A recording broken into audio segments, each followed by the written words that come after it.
I'd like to do another example of the applied max-min problem. So say a rancher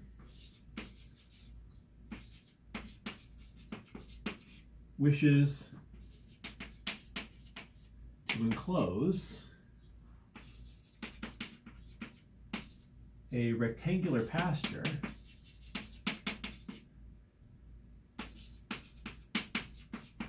at the edge of a river.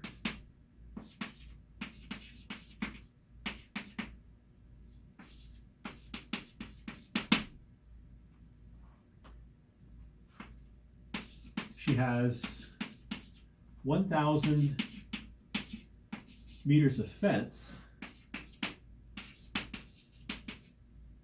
and 3 sides of the rectangle need to be fenced.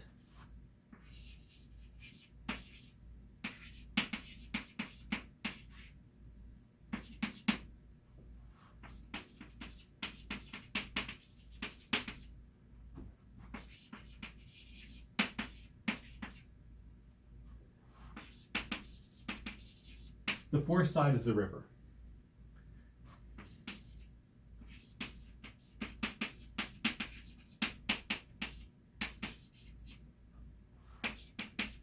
So presumably whatever in the pasture is not going to swim away. And if the fourth side is the river, the animals in the pasture can go to drink at the river. So I'm going to ask the same thing I asked the last time, though I could have asked anything. Find the dimensions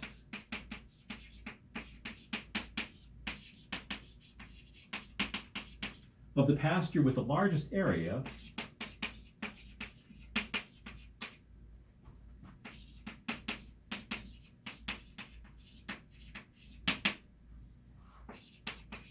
she can enclose.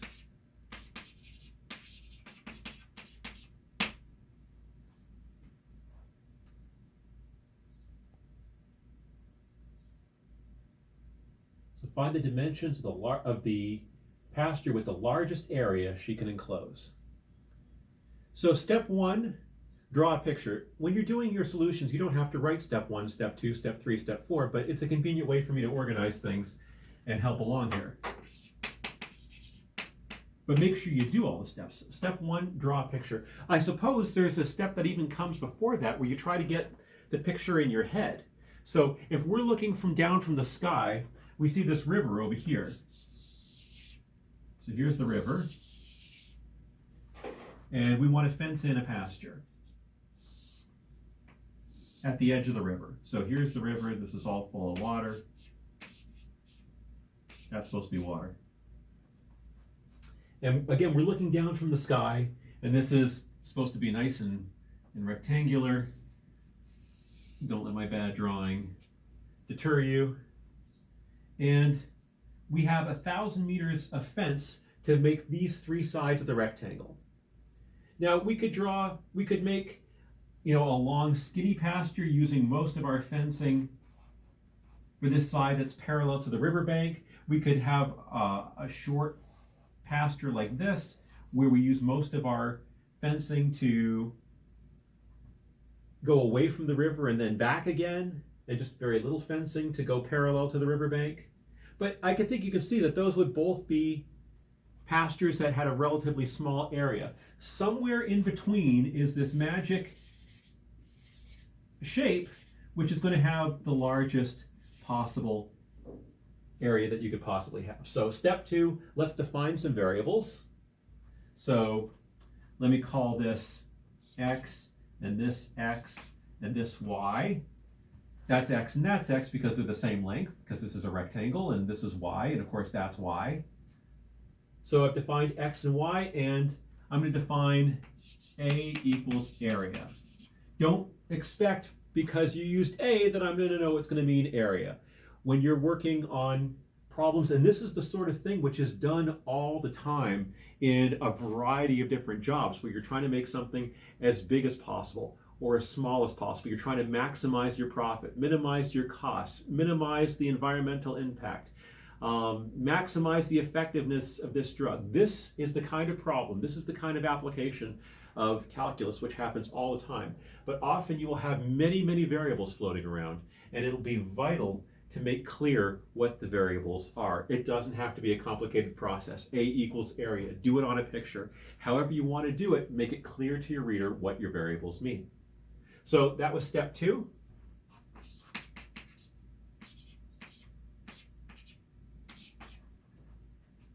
Step 3, write a formula for the thing you're trying to maximize or minimize. In this case, area, and the last problem was volume.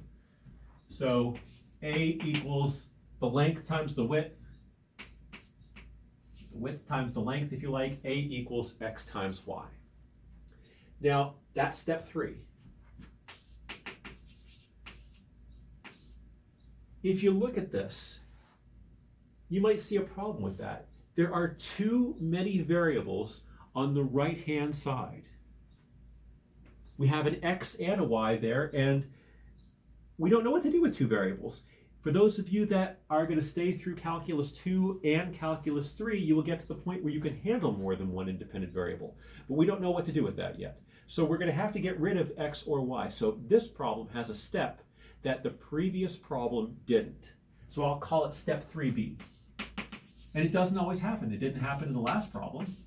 So step 3b is going to be to use additional information in the problem to get down to one independent variable.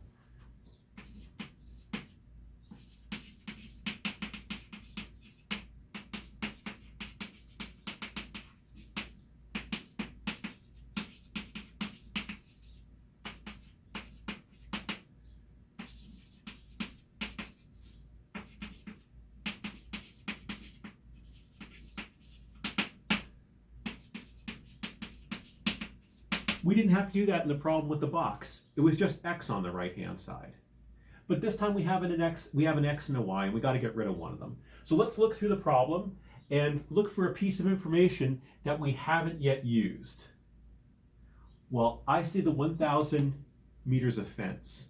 We know that this length plus that length is going to be 1,000. Let's go ahead and write that down in terms of symbols. X plus y plus x equals 1,000. So that's 2x plus y equals 1,000. I can use that equation, that connects x and y. I can use that equation to solve for x and get rid of x, or solve for y and get rid of y. Let me go ahead and just solve for y. I'll get y by itself. So y equals 1,000 minus 2x. And where you see a y up here, I can replace it with 1,000 minus 2x. So let me go ahead and do that. So A, I'll just recopy, A was x times y, but now I can replace the y with 1,000 minus 2x.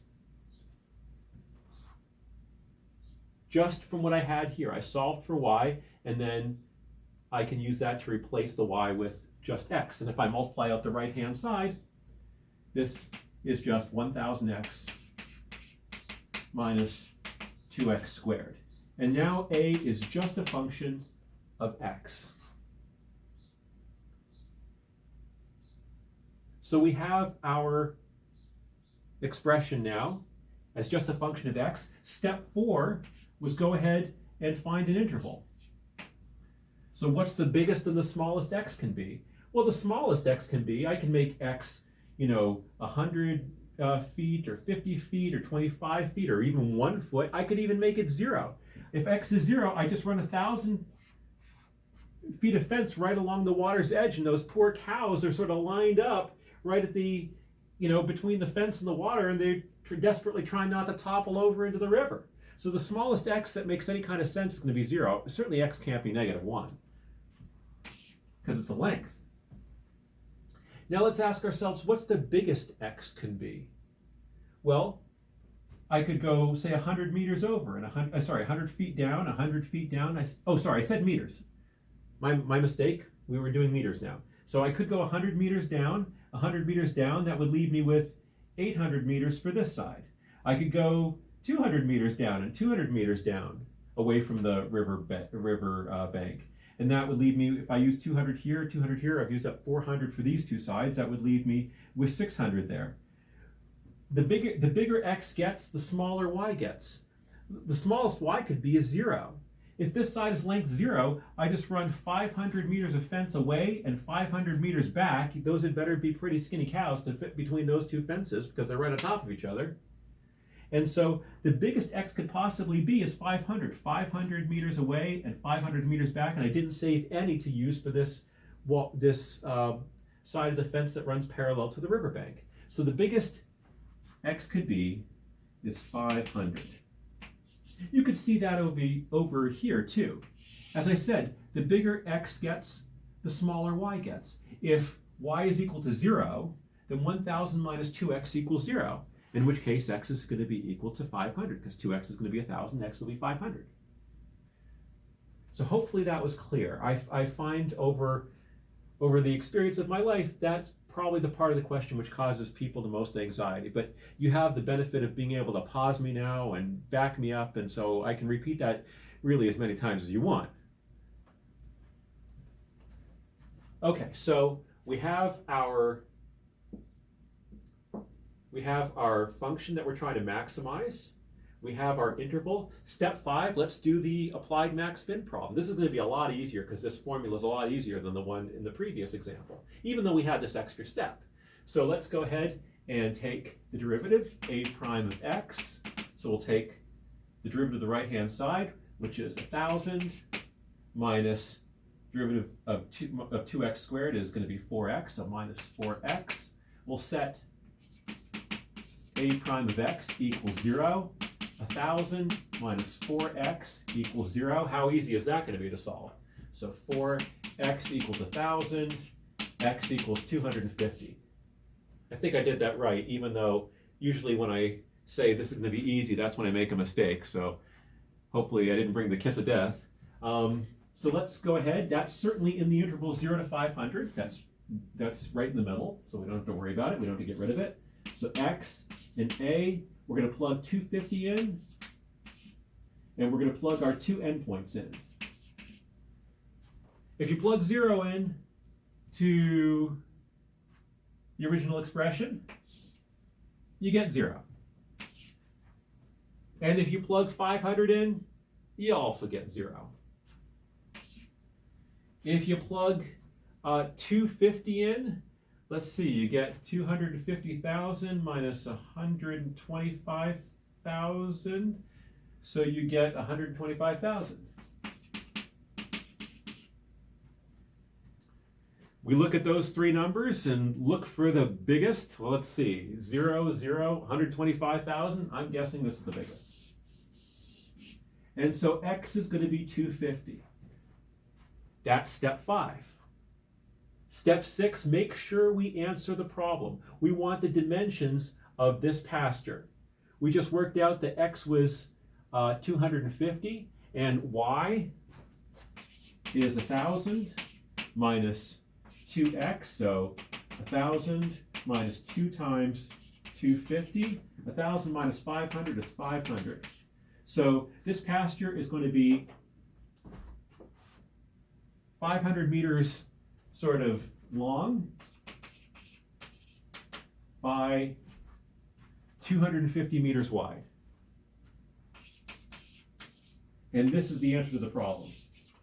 So don't let my box up here fool you into thinking that we were finished there. We want to make sure we answer the problem. We wanted the dimensions of the pasture with the largest possible area, and there they are.